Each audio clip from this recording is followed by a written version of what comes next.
요즘 여러분은 성공한 사람 하면 누가 떠오르십니까? 어떤 사람들은 일론 머스크가 떠오르는 사람이 있을 것이고, 또 다른 사람은 엔비디아의 젠슨 황을 또 떠올리는 사람도 있을지 모르겠습니다. 여러분은 성공한 사람 하면 지금 떠오르는 사람이 누구입니까? 여호수아 6장, 7장은 성공과 실패의 이야기입니다.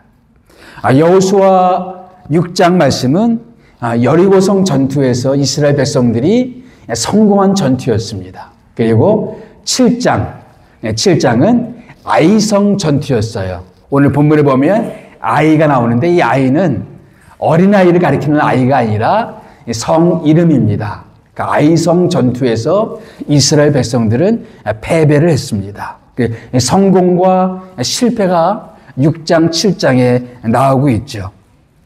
여러분, 하나님께서는 이스라엘 백성들에게 가나안 땅을 주시겠다라고 약속을 주셨습니다. 근데 그 땅은 거저 주시는 땅은 아니었습니다.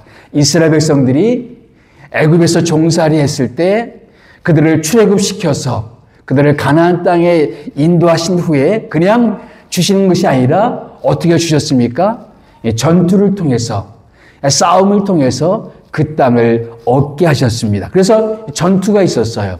여리고성 전투가 있었고 아이성 전투가 있었고, 우리 앞으로 계속해서 이제 여호수아서를 묵상하게 될 터인데, 여호수아서를 보게 되면 수많은 전투가 있습니다. 하나님은 가나안 땅을 이스라엘 백성들에게 주실 때 그 전투를 통해서 이스라엘 백성들에게 그 땅을 주셨습니다. 같은 원리가 우리 그리스도인들에게도 적용됩니다.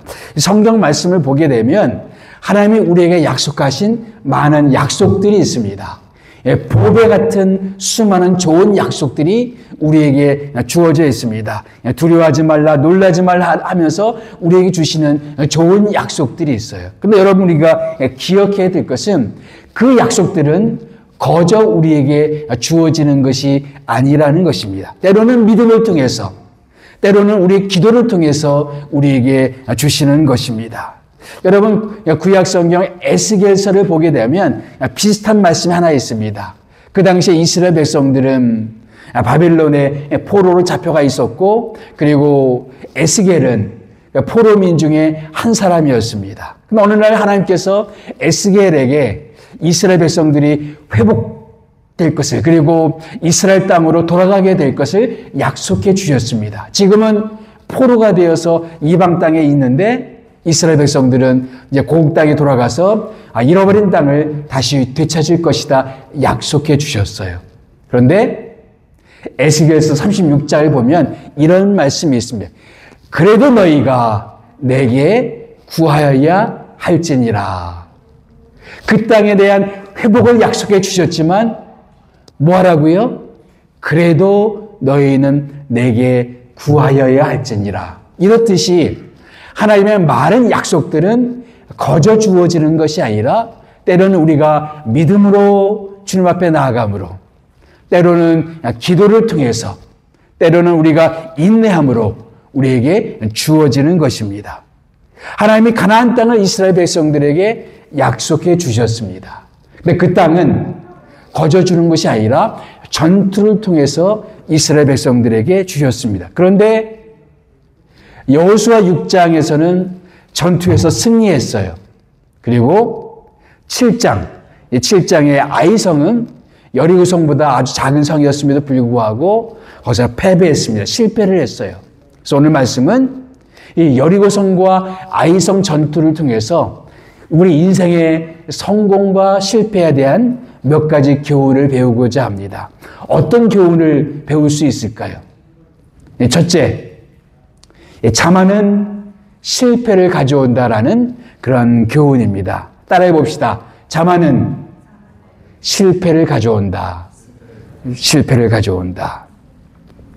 이 여리고성은 이스라엘 백성들이 가나안의 진군에서 처음으로 만난 땅이었습니다. 이제 여호수아 시대가 지나고 나면 무슨 시대가 오냐면은 사사 시대가 옵니다. 사사들이 등장해요. 그때 여리고성을 부르는 별명이 하나 있었습니다. 그 성을 종려나무 성이라고 불렀어요. 종려나무 성. 그래서 종려나무가 많이 자라는 기름진 지역이 바로 여리고성이었습니다. 매우 견고한 성이었어요. 그런데 이 여리고성 전투에서는 이스라엘 백성들이 손쉽게 승리를 했습니다. 그래서 성공했어요. 그런데 아이성은 어땠을까요? 아이성은 여리고성에 비하면은 보잘것이 없는 작은 성이었습니다. 여러분, 오늘 우리가 읽은 말씀 가운데 여호수아 7장 3절 말씀을 우리 다 같이 한번 읽어볼까요? 7장 3절 말씀 다 같이 시작. 백성을 다 올라가게 하지 말고 2-3천 명만 올라가서 아이를 치게 하소서. 그들은 소수이니 모든 백성을 그리로 보내어 수고롭게 하지 마소서. 이 아이성 전투가 있기 전에 여호수아가 정탐꾼을 보냈습니다. 여리고성 전투 전에도 이 정탐꾼을 보냈죠. 그래서 정탐꾼을 보내서 만난 여인이 누구였습니까? 라합이라는 여인을 만났었잖아요. 그런데 이 아이성 전투가 있기 전에도 또 이 정탐꾼을 보냈어요. 근데 정탐꾼이 돌아와서 보고한 내용이 뭐였어요? 여리고성에 비해서 매우 작은 성이었어요. 나중에 오늘 7장 말씀을 계속 읽어보면은 그 주민이 12,000명밖에 되지 않는 매우 작은 성이었습니다. 그러니까 정탐꾼이 뭐라고 그랬어요? 이스라엘 군대를 다 보낼 필요도 없습니다. 2-3천 명만 보내면 우리는 능히 승리할 수가 있습니다. 그래서 모든 백성을 수고롭게 할 필요도 없이 2-3천 명만 보내십시오라고 말하는 것입니다. 뭘까요? 자만이죠, 자만. 예.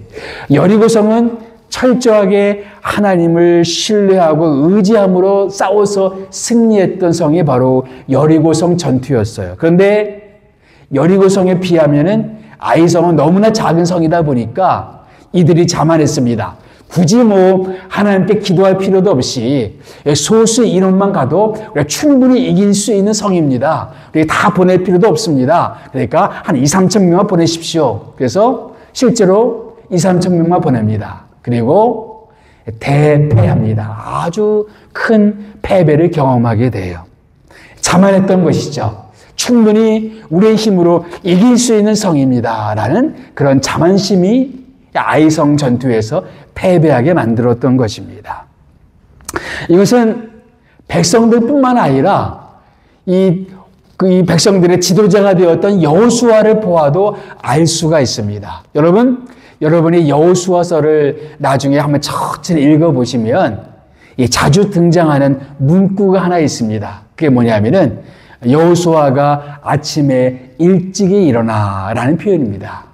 여호수아는 경건한 습관이 있었습니다. 아침에 일찍 일어나서 기도하고 하나님과 교제하는 그런 습관이 있었어요. 여러분, 민수기 33장을 보게 되면 회막에서 모세와 여호수아가 함께 있다가 모세는 일찍 회막을 떠났는데 여호수아는 회막에 여전히 남아 있어서 기도하는 장면을 볼 수가 있습니다. 이처럼 여호수아는 기도의 사람이었습니다. 그래서 여호수아서를 읽어보면은 아침에 일찍이 일어나라는 표현이 곳곳에 나와요. 요단강을 건너기 전에도 보면은 아침에 일찍이 일어나. 여리고성을 정복하기 전에도 보면은 여호수아가 아침에 일찍이 일어나. 그런데 아이성 전투에 임할 때는 이 표현이 없어요. 그러니까 다른 때는 기도하면서 전략도 짜고 또 군사도 보내고 그랬는데 아이성 전투에서는 전혀 그런 모습이 없었습니다. 그냥 정탐꾼들이 2-3천 명을 보내십시오 하니까 3천 명을 떼어서 보냈단 말이죠. 기도 없이 그냥 보냈어요. 그래서 패배한 것입니다. 그러니까 백성들도 자만했고 또 누구도 자만했습니까? 지도자였던 여호수아도 자만했습니다. 여러분, 우리의 작은 성공이 우리를 자만하게 만들 수 있습니다. 여리고성에서 이 사람들이 성공했어요. 승리를 맛보았어요. 그러다 보니까 사람들이 여호수아도 자만했고 백성들도 자만했습니다. 그래서 우리가 충분히 이길 수 있다라는 자만심이 생겼습니다. 마찬가지로 우리도 인생 가운데 우리가 맛보는 어떤 승리, 어떤 작은 성공들이 있습니다. 어떤 사람들은 학위를 딴 것이 자만심을 갖게 만들 수가 있고, 어떤 좋은 직업을 갖게 되는 것이 자만하게 만들 수가 있고, 혹은 이 호주 땅에서 비자를 얻고 번듯한 직장에 다니고 하는 것이 또 우리의 마음을 자만하게 만들 수가 있고, 혹은 남들이 모르는 어떤 학식을 가지고 있다는 것이 나를 자만하게 만들 수가 있고, 내가 잘하고 있는 어떤 기술들이 나를 자만하게 만들 수가 있고, 내가 이루는 어떤 성공, 어떤 성취, 어떤 업적이 우리를 자만하게 만들 수가 있습니다. 여리고성의 승리가 그 이스라엘 백성들을 자만하게 하였듯이 우리들이 인생 가운데 이루게 되는 어떤 업적들, 어떤 성취, 혹은 어떤 자리가 알게 모르게 우리를 자만하게 만들 수가 있다는 것입니다. 그것이 그 다음에 있는 어떤 인생의 싸움에서 우리를 대패하게 만들 수 있는 요인이 될 수가 있다는 거예요. 지금 이스라엘 백성들의 모습이 그러했다라는 것입니다. 우리가 여기까지 온 것도 사실은 하나님의 은혜입니다. 그리고 이스라엘 백성들이 여리고성 전투에서 승리할 수 있었던 것이 이스라엘 백성들이 잘해서였습니까? 아니면 하나님의 기적이었습니까? 하나님의 기적이었잖아요. 여리고성을 매일 한 바퀴씩 돌고 7일째에는 7바퀴 돌아 하나님의 지시를 따랐던 것이 여리고성 전투에서 승리할 수 있었던 요인이었어요. 다시 말하면 여리고성 전투는 철저하게 하나님의 도우심으로 승리했었습니다. 마찬가지로 내가 이제까지 오면서 내가 맛보았던 어떤 승리, 어떤 성공, 어떤 성취는 내가 잘나서였습니까? 여러분이 지금 이루고 있는 어떤 자리, 어떤 직업, 어떤 성취, 어떤 업적은 여러분이 지금 잘났기 때문에 그 자리에 있는 것입니까? 아니면 하나님의 은혜로 지금 그 자리에 있는 것입니까? 이 점을 분명히 해야 됩니다. 우리는 주님 앞에 나아가서 지금 내가 이 자리에 오게 된 것은 내 능력이나 내 실력이나 내 힘과 내 지혜나 내 경험 때문이 아니라 누구 때문이다? 하나님의 은혜로 여기까지 오게 되었다. 그래서 사도 바울은 뭐라고 고민합니까? 나 된 것은 하나님의 은혜입니다. 이것이 사도 바울의 고백이었고 우리 신앙 선배들의 일관된 고백이었습니다. 지금까지 지내온 것은 하나님의 은혜라. 내가 모든 것을 이룬 것은 다 내가 잘났기 때문이 아니라 하나님의 은혜였습니다. 우리가 하나님의 백성이 된 것은 내 공로 때문이었습니까? 하나님의 은혜 때문이었습니까? 하나님의 은혜 때문이죠. 내가 구원받고 하나님의 백성이 된 것은 하나님의 은혜 때문이었습니다. 내가 좀 이렇게 예수 믿고 교회 생활하고 신앙생활을 할 수 있었던 것은 내가 잘났기 때문입니까? 아니면 하나님의 은혜 때문입니까? 하나님의 은혜 때문이죠. 나 된 것은 하나님의 은혜라. 그런데 인간의 죄인된 속성은 뭐냐면은 자꾸 우리가 하나님의 은혜를 잊어버린다는 거예요. 그리고 하나님의 은혜를 잊어버리는 순간에 나도 모르는 순간에 자만하게 된다는 겁니다. 그리고 마치 여리고성 전투가 자기들의 힘으로 된 것이냐 자만했던 것처럼 지금 내가 이 자리에 있는 것은 지금 이 자리에 있는 것이 내 힘으로 이룬 것처럼 자만하기 쉽다는 거예요.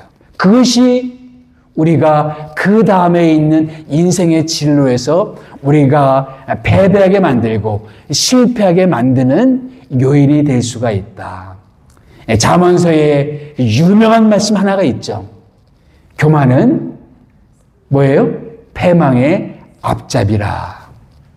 교만하면 반드시 망할 수밖에 없다. 교만 필망, 교만하면 반드시 망한다. 이것이 성경에서 반복적으로 우리에게 주시는 말씀입니다. 성경에서 교만했기 때문에 망했던 수많은 사람들이 있어요.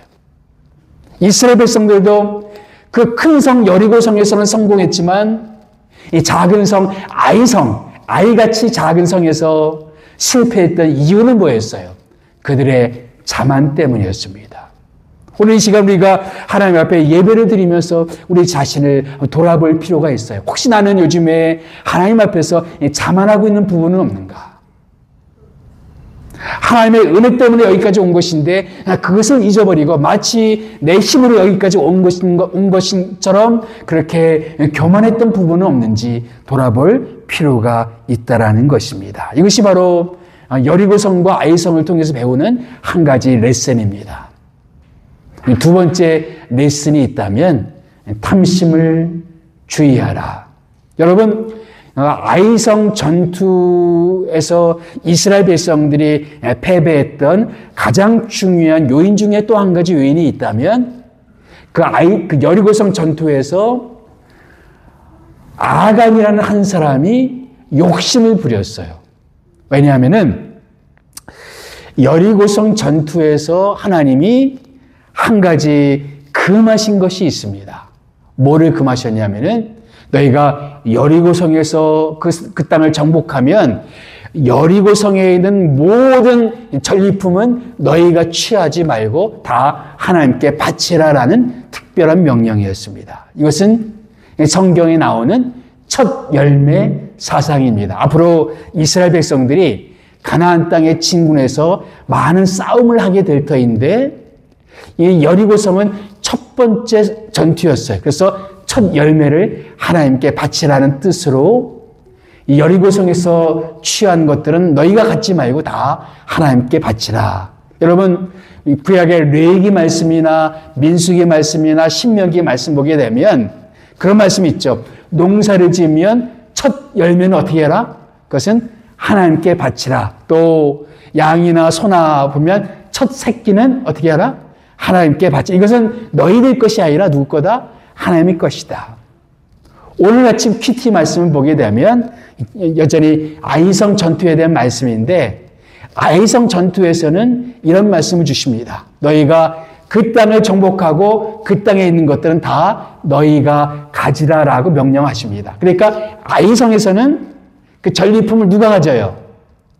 하나님께 바치는 것이 아니라 너희가 가져도 좋다라고 말씀하셨어요. 그런데 첫 열매가 되는 여리고성 전투에서는 그것은 너희가 절대로 취하지 말라. 첫 열매는 하나님 것이기 때문에 하나님께 바쳐라라고 말씀하셨습니다. 그래서 이것을 뭐라고 표현했냐면은 온전히 바친 물건이라고 표현합니다. 온전히 바친 물건. 히브리어로 헤렘이라고 해요. 헤렘은 인간이 절대로 손대면 안 되는 것이었어요. 첫 열매는 인간이 손대면 안 되는 그런 하나님의 것입니다. 그런데 여호수아 7장 1절, 오늘 우리가 읽은 말씀 7장 1절 말씀은 이렇게 시작합니다. 하나님께 온전히 바친 물건을 아간이 탐내어서 죄를 지었다라고 말합니다. 바로 탐심의 문제였어요. 바로 아간이라는 한 사람이 하나님께 온전히 바쳐야 될 물건에 욕심을 내었어요. 그래서 여기 7장에 보게 되면 하나님께 온전히 바친 물건이라는 표현이 무려 8번이나 등장합니다. 이스라엘 백성이 혹은 아간이 하나님께 온전히 바친 물건에 손을 댔다는 표현이 8번이나 등장해요. 다시 말하면 지금 아이성 전투의 심각한 문제는 뭐냐면은 하나님께 바친 물건에 손을 대었다. 탐심으로, 욕심으로 손을 댔다는 거예요. 그것이 21절에 나와 있습니다. 다 같이 한번 읽어볼까요? 시작. 내가 노력한 물건 중에 시날산의 아름다운 외투 한 벌과 은 200세겔과 그 무게가 50세겔 되는 금덩어리 하나를 탐내어 가졌나이다. 노력한 물건. 그래서 그 땅을 정복했어요. 그리고 전리품을 얻었어요. 근데 보니까 시날산. 이 시날은 뭐냐면은 바벨론의 다른 이름이죠. 다시 말하면 바벨론 산의 아름다운 외투. 요즘 말로 말하면 뭐라고 말할 수 있을까요? 명품 외투죠. 명품 외투를 얻었어요. 보고 어떻게 했습니까? 탐이 났어요. 뿐만 아니라 뭐가 있었습니까? 은과 금이 있었습니다. 그래서 보고 탐내어 가졌나이다. 예, 보고 탐내어 가졌나이다. 여러분, 사실은 에덴 동산에서 하나님이 아담과 하와에게 명령하신 것이 뭐였죠? 너희가 모든 에덴 동산에는 모든 과일을 다 먹어도 좋은데 뭐는 먹지 말라?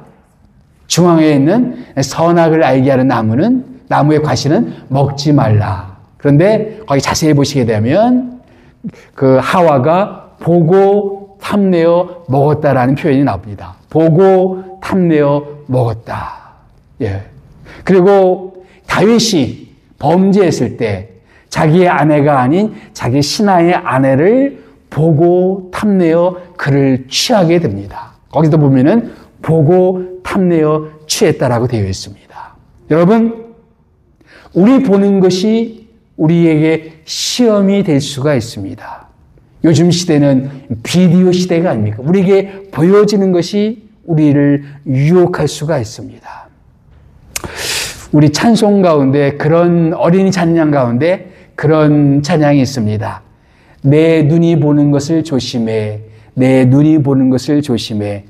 위에 계신 하나님께서 사랑스레 보시니 내 눈이 보는 것을 조심해. 그런 찬양이 있습니다. 하나님이 보시고 계시기 때문에 우리 눈이 보는 것을 조심해야 된다라는 말씀입니다. 어떤 글을 읽어보니까 어떤 목사님이 이거를 이렇게 바꿔보는 것은 어떻게 했느냐라고 제안합니다. 내 눈이 보는 것을 조심해. 내 눈이 보는 것을 조심해.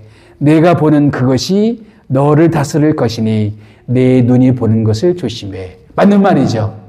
우리 보는 것이 우리를 지배할 수가 있습니다. 탐심으로 우리를 지배할 수가 있어요. 많은 사람들이 보고 탐내어 범죄합니다. 그리고 이 탐심이 너무나 끔찍한 결과를 가져오게 되었습니다. 아이성 전투에서 이스라엘 백성들이 패하게 되는 요인이 되었습니다. 뿐만 아니라 결국은 이 범죄 때문에 아간과 그의 가족이 함께 죽임을 당합니다. 아마 아간이 물건을 훔치게 됐을 때 집안 사람들도 같이 동참했던 것 같아요. 그래서 아간과 그의 집이 함께 죽임을 당합니다.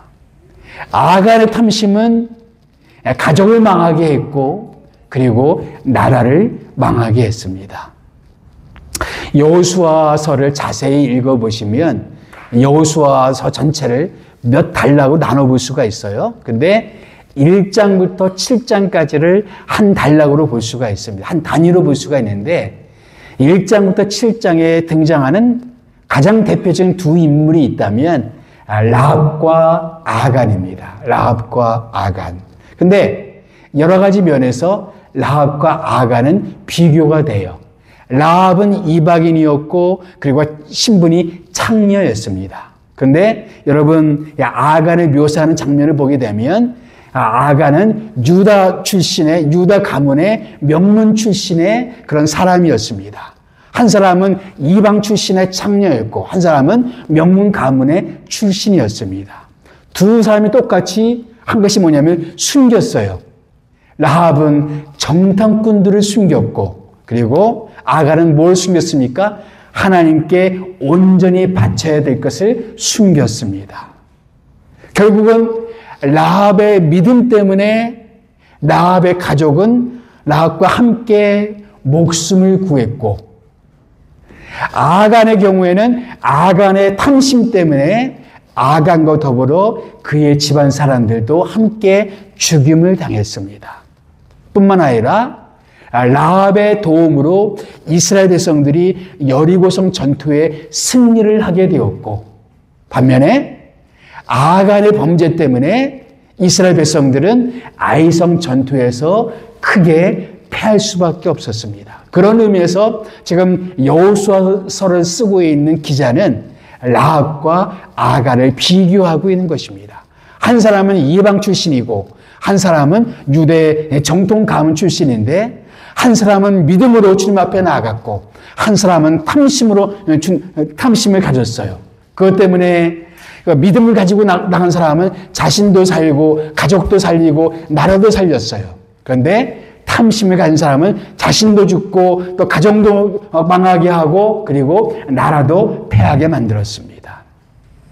이처럼 한 사람의 믿음의 결단은 개인에게 끝나는 것이 아니라 가족에게 영향을 끼치고 그리고 그의 나라에게도 영향을 끼친다라는 것입니다. 그렇기 때문에 여러분이 정말 한 사람의 그 믿음은 여러분 개인의 문제가 아닙니다. 그것은 여러분 가족의 문제예요. 또 자녀들의 문제입니다. 여러분이 믿음을 잘 갖고 믿음 생활을 하게 되면 여러분뿐만 아니라 여러분의 자녀 세대가 복된 그런 가정 생활을 이룰 수가 있고 혹시 여러분이 하나님께 범죄하게 되면 여러분 개인의 문제가 아니라 그것은 여러분 가정의 문제가 될 수 있고 자녀 세대의 문제가 될 수가 있고 심지어는 더 큰 공동체, 나라와 또 혹은 교회 공동체에 큰 아픔을 줄 수도 있다라는 것입니다. 그래서 25절에 여호수아가 이 아간을 가리켜서 뭐라고 말합니까? 25절 다 같이 한번 읽어볼까요? 시작. 내가 어찌하여 우리를 괴롭게 하느냐. 괴롭게 한다는 말이 히브리어로 아골이란 말이에요. 아골. 이 아골과 아간은 같은 어글에서 나온 거예요. 그래서 아간이 이스라엘을 괴롭히는 사람이었다. 이 괴롭힌다는 말은 다른 말로 재앙을 가져왔다는 뜻입니다. 아간이 이스라엘에 재앙을 가져온 사람. 그래서 그가 죽임당한 장소를 무슨 골짜기? 아간의 골짜기 혹은 아골 골짜기. 아간과 아골은 사실은 같은 어근이에요. 그래서 아간이 죽은 골짜기 혹은 아골 골짜기, 괴로움의 골짜기 혹은 재앙의 골짜기. 누구 때문에? 아간 때문에. 사람들은 그 골짜기를 지날 때마다 누구를 기억할까요? 아간을 기억할 것입니다. 옛날에 아간이라는 사람이 욕심 부려가지고 우리나라가 크게 패한 적이 있었다. 사람은 불명예스럽게 아간을 기억할 것입니다. 여러분의 믿음은 여러분 개인의 문제가 아닙니다. 두고두고 후세 사람들이 여러분의 것들을 기억하게 될 수도 있다는 것을 꼭 기억할 필요가 있다는 것입니다. 그래서 우리가 인생을 살아가면서 우리 눈에 보는 것들이 우리에게 어떤 욕심을 가져올 수가 있어요. 그 욕심이 하나님께 대한 믿음을 대신할 수도 있고 그래서 하나님께 예배하는 것을 대신할 수도 있고 하나님과 내가 믿음으로 정직하게 살아가는 것을 대신하게 만들 수가 있고 내가 그 욕심 때문에 내 믿음의 양심을 저버리게 할 수도 있고 그래서 우리의 탐심을 조심할 필요가 있다라는 겁니다. 예수님께서도 우리에게 그렇게 말씀하셨습니다. 다 같이 읽어볼까요? 시작. 삼가 모든 탐심을 물리치라. 사람의 생명이 그 소유에 넉넉한 데 있지 아니하니라. 이 사람의 생명이 다른 말로 사람의 행복이라고 바꿔볼까요? 사람의 행복이 어디에 달려있지 않다? 소유의 넉넉함에 달려있지 않다. 내가 벤츠를 몰든 좋은 집을 살든 거기에 행복이 있는 것이 아니라 어디에 있다? 바로 내가 있는 것에 만족하면서 탐심을 물리치면서 하나님 앞에 정직하고 믿음으로 살아가는 데 진정한 행복이 있다는 것을 말씀하고 있는 것입니다. 아무리 가져도 늘 부족한 것이 인간의 욕심입니다. 그래서 결코 만족할 줄 모르는 것이 조금만 더라는 것입니다. 조금만 더. 그런데 이것은 결코 만족하지 못해요. 있는 것에 만족해 하면서 우리 지금 있는 자리에서 하나님을 기억하고 하나님을 경외하는 것이 참으로 중요하다는 것입니다. 여리고성과 아이성 전투에서 배울 수 있는 세 번째 교훈이 있다라면 이것입니다. 오직 하나님을 신뢰하는 것이 진정한 성공의 길이다라는 것입니다. 여러분, 이스라엘 백성들이 아이성보다 더 어려운 여리고성 전투에서 승리할 수 있었던 것은 무엇 때문이었습니까? 이스라엘 백성들이 가지고 있었던 군사력 때문이었습니까? 전혀 아니죠. 여리고성 전투에서 우리는 이상한 장면을 보게 됩니다. 하나님이 이스라엘 군대에게 아주 이상한 지시를 내립니다. 그 이상한 지시가 뭐였어요? 싸움하는 대신에 뭐 하라? 매일 그 성을 한 바퀴씩 돌아라. 그리고 7일째 되는 날에는 몇 바퀴 돌아라? 7바퀴 돌아라. 그리고 그리고 나서는 나팔을 불고 크게 함성을 지르라. 이게 전부였어요. 이상한 전투죠. 여러분, 그런데 이 여리고성 전투를 앞둔 사람들뿐만 아니라 때때로 하나님은 우리 인생 가운데도 내 생각에는 납득할 수 없는 이상한 방식으로 우리 삶을 그렇게 이끌어갈 수가 있습니다. 인간의 이성으로는, 상식적으로는 베스트 웨이가 아닌 것 같은데 때때로 하나님은 그 길로 우리를 이끌 수가 있어요. 이렇게 정말로 이상한 전투를 명령하시는 하나님의 그 말씀 앞에 나는 순종할 수 있겠는가 하는 겁니다. 이스라엘 백성들은 그 말씀 앞에 순종하고 그 말씀 앞에 신뢰했어요. 그리고 신뢰함으로 하나님의 승리를 맛보았습니다. 여호수아 6장 20절 말씀 다 같이 한번 읽어봅시다. 시작. 백성이 나팔 소리를 들을 때에 크게 소리를 질러 외치니 성벽이 무너져 내린지라. 백성이 각기 앞으로 나아가 그 성에 들어가서 그 성을 점령하고, 인간의 상식으로는 절대 통할 것 같지 않았던 하나님의 지시가 통했어요. 이게 하나님의 말씀의 능력입니다. 인간의 상식으로는 너무나 우스꽝스러운 하나님의 지시였지만 그 말씀을 순종하고 나가니까 그 말씀대로 되었습니다. 이것이 바로 하나님의 말씀입니다. 여러분, 그래서 정말 하나님의 인도하시는 그 말씀 앞에 온전히 신뢰하고 나갈 때 그들은 진정한 성공과 승리를 맛보았습니다. 여러분, 이것은 우리에게 중요한 레슨을 줍니다. 우리가 인생을 살아가면서 우리가 성공할 수 있는 길이 무엇인가 라는 거예요. 내 판단도 때로는 주님 앞에 내려놓고 주님의 인도하심을 따라서 그것을 순종하면서 그것을 신뢰하면서 한 발자국 한 발자국 나가는 것이 진정한 성공의 길이다라는 것입니다. 제가 한국에 있을 때 뉴질랜드로 처음 이민 목회를 간다고 하니까 많은 사람들이 말렸어요.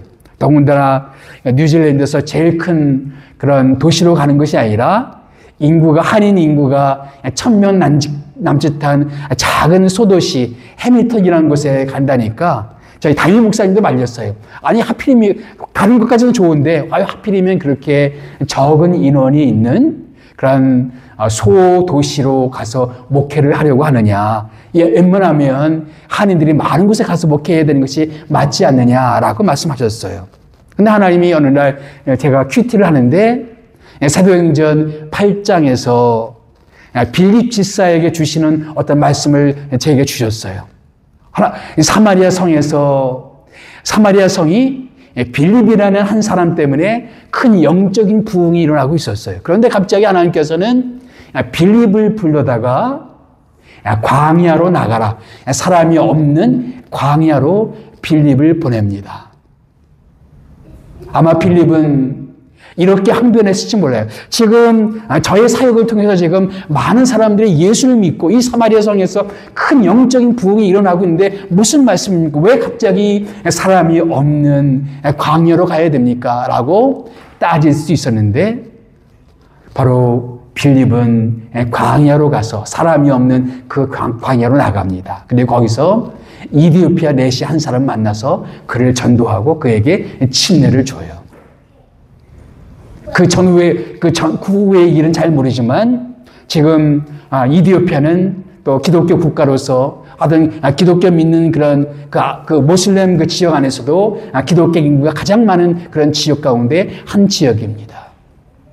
저는 이런 내막이 바로 한 사람의 순종에 있지 않았을까라는 그런 생각을 하게 됩니다. 뉴질랜드에서 목회를 하고 한 5년째 지나니까 교회가 이민교회로서 상당히 교세를 갖추게 되었습니다. 어느 날 하나님께서 제 마음 가운데 또 호주 목회를 말씀하셨습니다. 그래서 이곳에 오게 되었어요. 그것도 또 교민이 비교적 적은 골드코스트라는 지역에 가게 되었을 때 제 마음 가운데 꼭 골드코스트여야 됩니까? 라는 그런 생각을 하게 되었어요. 그러나 하나님이 저에게 그런 마음을 주셨고 그래서 그건 또 순종을 하게 되었습니다. 그러다 한 5년 또 사역을 하게 되는데 하나님께서 또 제 마음 가운데 한국에 가서 어떤 사역을 할 것을 말씀해 주셨어요. 그래서 그 말씀 앞에 또 순종해서 또 안정되게 사역하던 그 교회를 또 남겨두고 그리고 또 한국 가서 한 10년을 또 사역을 하게 되었습니다. 또 한국에서 안정된 사역을 하고 한국 필그림 하우스 또 지구촌 교회에 관련되어서 이런저런 사역을 하고 있는데 또 하나님이 제 마음 가운데 또 다시 이민 목회에 대한 말씀을 주셨습니다. 또다시 개척을 한다? 주변 사람들이 또다시 말리는 거죠. 몇 번 개척했으면 됐지. 왜 또 개척을 하려고 하느냐? 여기 삶이 이제 안정됐으니까 거기서 지내는 것이 좋지 않겠느냐? 그러나 또 하나님이 제게 주시는 말씀이 있어서 2년 전에 다시 이곳에 오게 되었죠. 그리고 가족들과 함께 기도하면서 결국은 또 한인들이 많은 그런 브리즈번 시티 가까운 그런 지역이 아니라 비교적 한인들이 없는 이 스프링필드 지역으로 오게 되었습니다. 한인들이 적기 때문에 교회 성장은 매우 더디겠죠. 그렇지만 과연 성공이란 무엇일까? 성공이란 외적으로 큰 업적을 이루는 것이 성공일까? 저는 성공을 그렇게 정의하지 않습니다. 성공은 하나님 말씀에 순종하는 것이 성공이다라고 믿습니다. 외적으로 보게 되면 예수님은 실패한 사람이었습니다. 왜냐하면 그분은 마지막에 어떤 모습이었어요? 십자가에서 힘없이 무력하게 죽는 모습이었습니다. 많은 사람들이 보기에 예수님은 실패자처럼 보였을지 몰라요. 그렇지만 예수님은 하나님의 말씀에 순종한 성공한 분이셨습니다. 결국은 예수님의 십자가 때문에 수많은 사람들이 예수를 믿고 구원을 받고 하나님 앞에 나오게 되었습니다. 예수님은 절대로 실패자가 아닙니다. 하나님의 말씀에 순종하셨기 때문에 그분은 성공하신 분이십니다. 제가 말씀을 따라 이리로 저리로 계속 옮겨 다닐 때 특별히 그 제 마음 가운데 그때마다 제 마음에 주시는 찬양이 하나 있었어요. 그것이 아까 우리가 불렀던 그 찬양입니다. 오직 주의 사랑에 매여라는 그런 찬양입니다. 결국 우리가 여기에 있든 저기에 있든 내 마음의 동기는 주님을 사랑하는 그 사랑에 매여서 한 걸음 한 걸음 우리가 이렇게 걸어 나간다면 그것이 바로 가장 성공적인 인생이고 가장 행복한 인생이 아니겠는가. 내가 남은 인생을 통해서 얼마나 대단한 것을 이루게 될지 아니게 될지 그건 장담할 수 없어요. 그건 하나님의 주권에 달려있는 거죠. 그러나 하나님의 인도하심을 따라 매일매일을 살아가면서 한 걸음 한 걸음 주의 말씀을 따라 살아가는 것, 그것이 성공이고 그것이 행복이고 그것이 인생의 만족이 아닐까 싶습니다. 오직 주의 사랑에 매여 우리 찬양 부르시면서 우리 인생의 진정한 성공이 되시고 진정한 행복이 되시는 그 주님을 우리 다 같이 일어나셔서 함께 찬양하셨으면 좋겠습니다.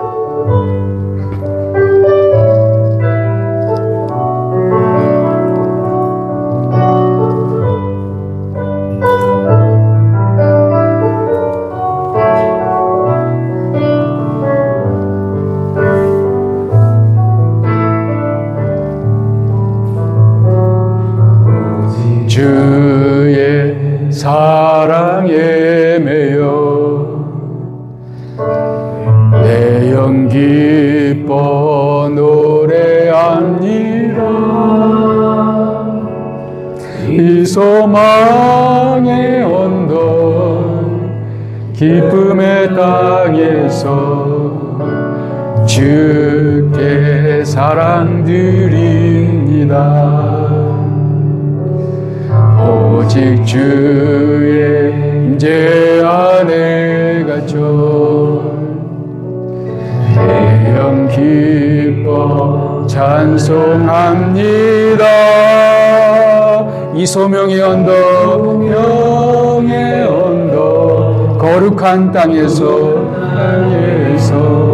주께 경배드립니다. 주께서 주신 모든 은혜 주신 모든 은혜 나는 말할 수 있네.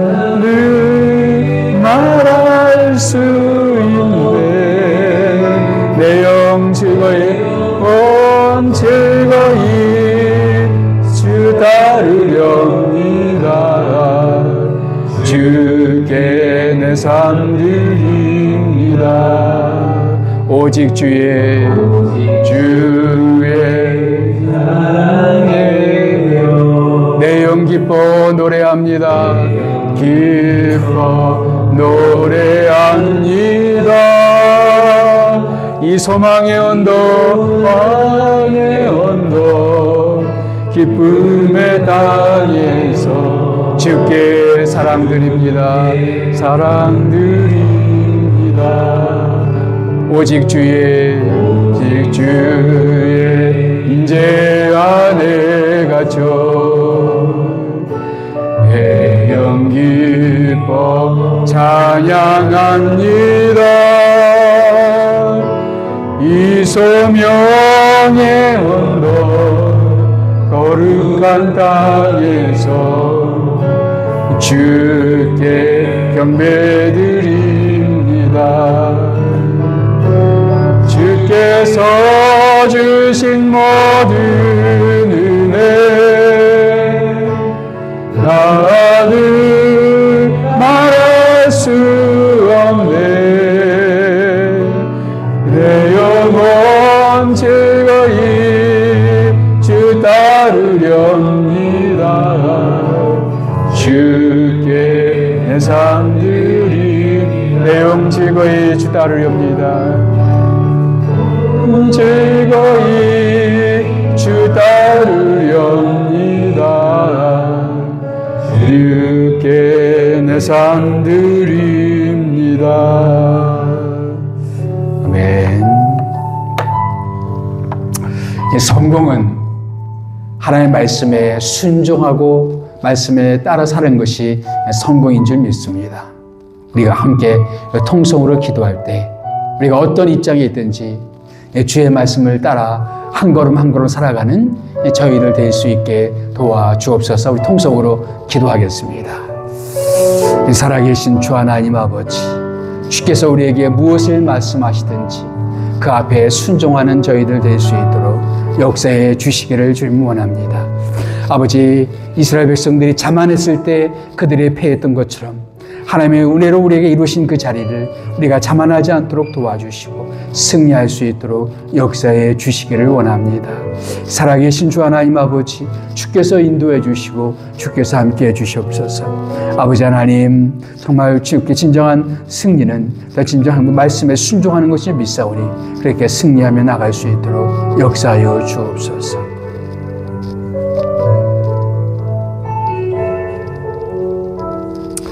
사랑이 많으신 주 하나님 아버지, 때때로 우리는 외적인 모습으로 인해서 의기소침하기도 하고 때로는 자만하기도 하는 연약한 우리들의 모습을 주님 앞에 고백합니다.